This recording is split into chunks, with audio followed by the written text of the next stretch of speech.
যুদ্ধটা যেভাবে ছড়িয়ে পড়েছে এবং ভারতের ইনভলভমেন্ট যতটুকু দেখা যাচ্ছে, ভারতের উপর কি প্রভাব পড়বে এবং ভারতের কিভাবে ভারত জড়িয়ে পড়তে পারে এই সংঘাতে, ভারতের কি লাভ লোকসান হতে পারে, আপনি কিভাবে দেখছেন? কর্নেল ভাদুরী যদি প্রথমে আমাদের বলেন, তারপরে আমরা অন্যদের কাছে যাচ্ছি। Colonel Bhaduri, please.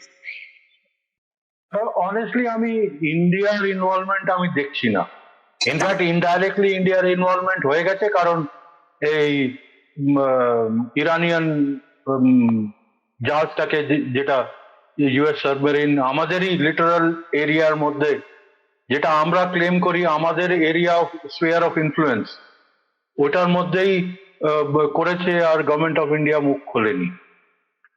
কিন্তু আবার এতদিন ধরে চুপ থেকে আজকে হঠাৎ ইন্ডিয়ার ফরেন সেক্রেটারি ইরানিয়ান এম্বাসিতে গিয়ে খামেনির অ্যাসাসিনেশনের ওপরে কন্ডোলেন্স আর হ্যান ওখানে ইরানিয়ান অ্যাম্বাসেডারের সঙ্গে গিয়ে দেখা করেছে।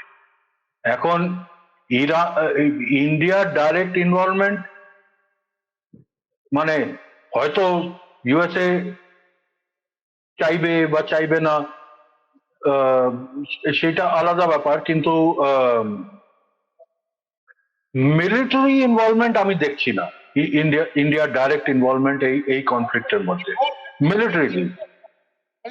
ইনভলভমেন্ট ছাড়া একটা ইম্প্যাক্টের ব্যাপার আছে, কি প্রভাব পড়তে পারে, যেমন তেলের ব্যাপারে, এনার্জির ব্যাপারে, জ্বালানির ব্যাপারে প্রভাব পড়বে বলে আশঙ্কা করা হচ্ছে। যুদ্ধের প্রভাব যেটা পড়বে সেটা নিয়ে আপনি কি বলেন? না, প্রভাব কিছুই করবে না, কারণ ইউএসএ সাবমেরিন আমাদের স্পেয়ার অফ ইনফ্লুয়েন্সের মধ্যে এসে একটা আনআর্মড ইরানিয়ান ওয়ারশিপ, যেটা আমাদের গেস্ট ছিল, যেটার ক্রু আমাদের প্রেসিডেন্টকে প্যারেড করে স্যালুট করেছে 15 দিন 20 দিন আগে, ওটাকে মানে ডিস্ট্রয় করে দিল আমাদের স্পেয়ার অফ ইনফ্লুয়েন্সের ভেতরে। তো আমাদের কথা কেউ শুনছে না, আমেরিকা শোনে না, আর ইসরায়েলের সঙ্গে তো মোদিজি গিয়ে দেখা করে এসেছেন, তো অবভিয়াসলি ইসরায়েল এর ওপরে আমাদের কোনো ইনফ্লুয়েন্স নেই। তো এই যুদ্ধের মধ্যে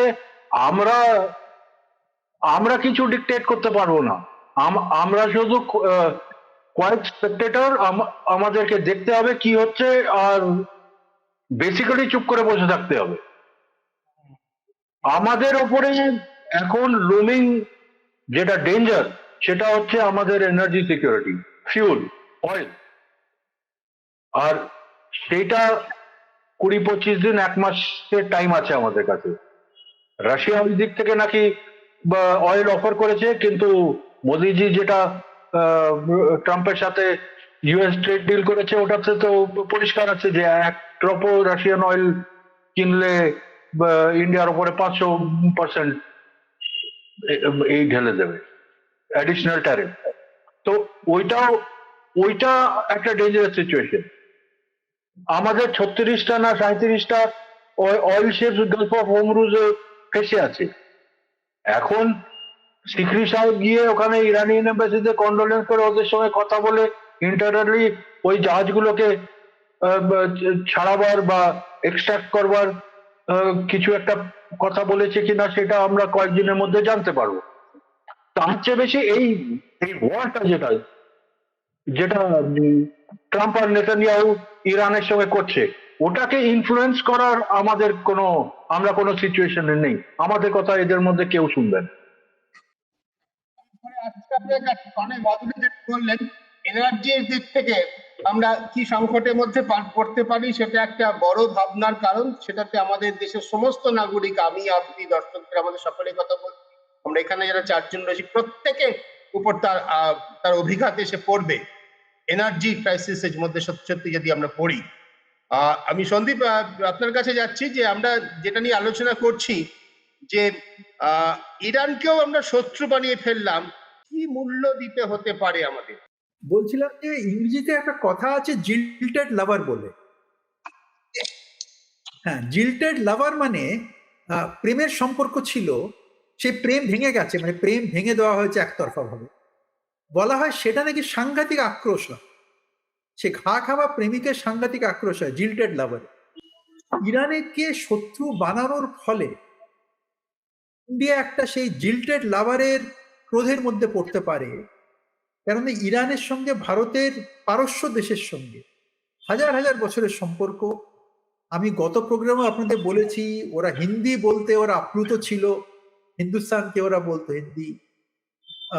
মানে সফট পাওয়ার, আমাদের সিনেমা, আমাদের খাওয়া, আমাদের গান, আমাদের কালচার সব নিয়ে ইরান আপ্লুত ছিল। ইরান অনেক সুবিধা আমাদের দিয়েছে, তেল সস্তায় দিয়েছে, রুপি ট্রেড করেছে, স্পেশাল প্রিভিলেজ দিয়েছে আপনার ট্রাভেল ইত্যাদি।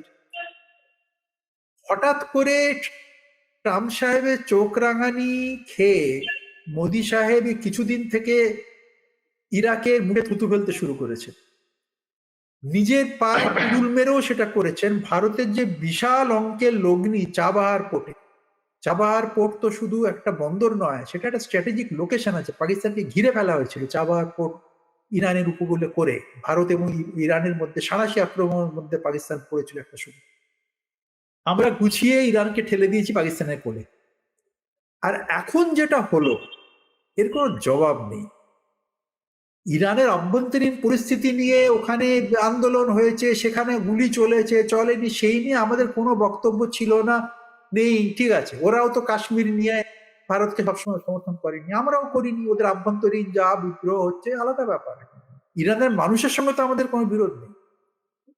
কিন্তু সরকার টু সরকার লেভেলে যেটা হলো, যে হেড অফ স্টেটকে ওরা খুন করলো সপরিবারে, কয়েক বছর ছোট নাতনি, বাচ্চা মেয়ে, তার মা মানে খামেনেইর কন্যা, খামেনেইর জামাই, পুরো পরিবারকে, তার সঙ্গে 49 জন টপ লোককে খুন করলো রাতারাতি, বেছে বেছে খুন করলো। 168 জন স্কুলের বাচ্চাকে তারা খুন করলো একটা স্কুলে মিসাইল ফেলে। এই ব্যাপারে 6 দিন মোদি সাহেব কেন কোনো তার ছোট বড় মেজ কোনো কথা, কোনো রূপা করেননি। যেটা কর্নেল সাহেব বললেন, আজকে বিক্রম মিস্ত্রি গেছিলেন, ফরেন মিনিস্টারও না, আপনি প্রাইম মিনিস্টার প্রেসিডেন্ট তো ছেড়ে দিন, কোনো মন্ত্রী না, বিদেশ মন্ত্রী না, বিদেশ মন্ত্রী ভদ্রলোক কোথায় আছেন আমি গত কদিন কোনো ছবি শব্দ কিছুই শোনা যায়নি ওনার জয়শঙ্করে। বেচারা বিক্রম মিস্ত্রিকে পাঠালেন, কিছু হলেই গালাগাল খেতে বিক্রম মিস্ত্রিকে সামনে করে দেওয়া হয়। অপারেশন সিন্দুরের সময় তো আমি দেখেছিলাম, ওনাকে সামনে বেচারায় করে দেওয়া হয়েছিল, উনি সঙ্গী ভক্তের কাছে তুমুল গালাগাল খেলেন, পরিবার তুলে গালাগাল, যে সিন্দুরে কেন পিছিয়ে এসেছো। আবার ওনাকে সামনে পাঠানো হয়েছে, উনি মুখ নিচু করে গিয়ে ইরানের এম্বাসিতে বসে সই করে এসছেন যে ওই ভিজিটার্স বুকে, যে কন্ডোলেন্স মেসেজ, খামেনি মারা গেছে। ব্যাস ওই দিক থেকে বার্তা আসার পর ইরান ইরান জিজ্ঞেস করে স্পষ্ট করে বলেছিল যে ভারতের অবস্থান কি। ইরানের দিক থেকে বার্তা আসার ইরানের পর বিদেশ ওনার অ্যাম্বাসাডার মানে বলে না, যেচে মান আর কেঁদে সোহাগ, সে যেচে মান আর কেঁদে সোহাগের মতন ব্যাপার একটা করতে হয়েছিল। তারপরে ইনি গেছেন নিমরাজি হয়ে। শ্রীলঙ্কার মতন দুর্বল দেশ, খুব আর্থিক অনটনের মধ্যে যাচ্ছে, তারা পর্যন্ত এর থেকে বেশি সাহস দেখিয়েছে। এই যেটা কর্নেল সাহেব বললেন, আমাদের এখানে একটা নেভাল এক্সারসাইজ হচ্ছিল যেখানে নানান দেশের জাহাজ এসেছিল, আমরা ডেকে এনেছিলাম ইরানকে। ইরানের জাহাজের নাবিকরা আমাদের প্রেসিডেন্টকে স্যালুট করেছেন, প্যারেড করেছেন। তারা আমাদের এরিয়া থেকে বেরোনো মাত্রই টর্পেডো মেরে ডুবিয়ে দেওয়া হলো। তাদের রেস্কিউ করলো শ্রীলঙ্কা, 100 জন মারা গেছেন, পদে 50-60 জনকে রেস্কিউ করেছেন শ্রীলঙ্কা। এখনো তাদের বাকিদের যারা জলে ভাসছেন তাদের খাবার পৌঁছানো, তাদের রেস্কিউ অপারেশন শ্রীলঙ্কা করছে।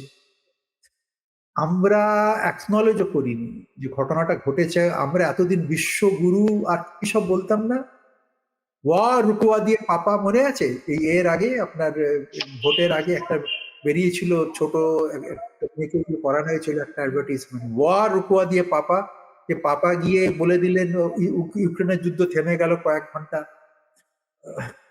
যাই হোক, নিজের দোরগোড়ায় এখন ওনার ভক্তদের এ হচ্ছে, না না তুই ইন্ডিয়ান টেরিটোরিয়াল ওয়াটারের বাইরে। কদিন আগেই মহাসাগর বলে একটা গাল ভরার নামে একটা প্রজেক্ট লঞ্চ করেছিল অমিত শাহ, নরেন্দ্র মোদী মিলে। মহাসাগর তার নাম, যে পুরো যত দ্বীপপুঞ্জ আছে, iOS, Indian ocean reason, আইওআর, Indian ocean রিজনটা আমাদের ব্যাক ওয়াটার। আমাদের মানে ওটা সিকিউরিটি এবং আমাদের ব্যবসা বাণিজ্যের পক্ষে অত্যন্ত একটা সেন্সিটিভ জায়গা। এই গত বছর এপ্রিল মাসেই সেই মহাসাগর প্রজেক্ট লঞ্চ হলো। যেমন ট্রাম্প সাহেব বলেন পুরো দক্ষিণ America, Mexico, Panama canal, Gulf of মেক্সিকোর নাম বদলে উনি গালফ অফ আমেরিকা করে ফেলেছেন, বলেন যে এটা আমার হেমিস্ফিয়ার।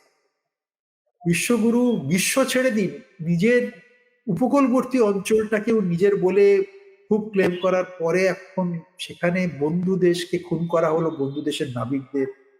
মানে আমার বাড়িতে নেমন্তন্ন করে এনেছিলাম, আমার বাড়ি থেকে বেরোতেই ডাকাত পড়লাম, সামনে দাঁড়িয়ে কিছু করলাম না, কিছু বললামও না, করা তো দূরের কথা। এটা লজ্জার কাহিনী। This are civilizational shame. Iran শত্রু হবে কি মিত্র হবে পরের কথা, ভারতীয় হিসাবে এটা একটা সিভিলাইজেশনাল সভ্যতার গ্লানি, লজ্জা। সে নারী ঘাতী, শিশু ঘাতী, কুৎসিত বিভৎসা পরে আঘাত হানিতে পারি, যেন রবীন্দ্রনাথের কবিতা ছিল। যখন ফ্যাসিবাদ 1930-এর দশকে এশিয়া মহাদেশে দাপিয়ে বেড়াচ্ছে, অন্যান্য জায়গায় দাপিয়ে বেড়াচ্ছে, রবীন্দ্রনাথ লিখেছিলেন এই শিশুঘাতী, নারীঘাতী, কুৎসিত বিভৎসা পরে আঘাত হানিতে পারি যেন। তখন ভারত পরাধীন দেশ ছিল। রবীন্দ্রনাথ কি ছিলেন, মানে তখন অফিসিয়াল স্ট্যাটাস ছিল না, উনি এটা বলতে পেরেছিলেন, লিখতে পেরেছিলেন। উনি নাইট উপাধি ত্যাগ করতে পেরেছিলেন জালিয়ানওয়ালা বাগের পরে। কিন্তু এখানে একটু মাসুল বাড়িয়ে দেয় যদি ট্রাম্প, তাও মাসুল তারা 15% এখনো নিচ্ছে, যে কোনো দিন 18 আবার করতে পারে, এবং তাদের প্রোডাক্টে 0 মাসুল দিয়ে তারা এখানে ঢোকাচ্ছে। এই বদল এহনোর পরেও আমি জানি না কোথায় গিয়ে দাঁড়াবে, কিন্তু এই যে বললাম জিল্টেড লাভার, এটা কিন্তু সভ্যতার কালেকটিভ মেমোরিতে ঢুকে থাকবে। ইরানের মানুষ তারা এটা মনে রাখবে। লক্ষ লক্ষ ভারত অঞ্চলে থাকেন, মিডল ইস্টে থাকেন, ইরানের অনেকগুলো ওখানে অ্যাফিলিয়েটেড অর্গানাইজেশন আছে, তাদের মধ্যে অনেকে খুব জঙ্গি, তারা এখনো শক এফেক্টে আছে। তারা যদি ভারতীয়দের শত্রু মনে করে, সিরিয়াতে তারা আছে, লেবাননে তারা আছে, ইয়েমেনে তারা আছে, অন্যান্য দেশে ছড়িয়ে আছে, বাহারিনে ওখানকার যারা ইরানপন্থী পপুলেশন, তাদের প্রকাশ্য বিদ্রোহ রাস্তায় হয়েছে, সাউদি আরাবিয়া থেকে ট্যাঙ্ক, সাজোয়া গাড়ি আনাতে হয়েছে সেই বিদ্রোহ দমন করতে। আপনি বুঝতে পারছেন ভারতীয়দের তারা শত্রু মনে করলে কি হতে পারে। এবং সেরকম 2-4টে ঘটনা হলে তখন আবার এখানে সাঙ্গীদের কি, ভক্তদের কি ভাষ্য হবে ভারতে, সেটা কোথায় গিয়ে দাঁড়াবে বুঝতে পারছেন।